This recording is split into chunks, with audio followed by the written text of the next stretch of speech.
I've been attached with the feeling of now waking up with you by my side.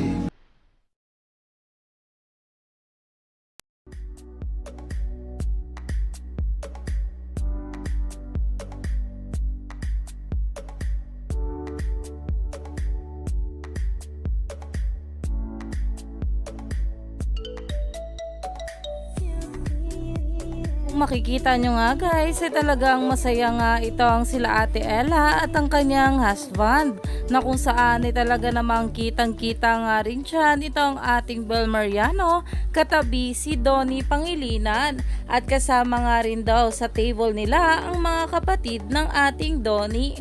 Kaya naman talagang umani pa nga ito ng maraming komento, at ayon nga guys sa kanila, no, cause Bel sitting with Donnie's sibling, #Dondel. Dahil grabe nga talaga ang bawat kaganapan na kung saan ay talagang inaabangan nga ito ng maraming bubblies. At narito pa nga guys ang bawat komento.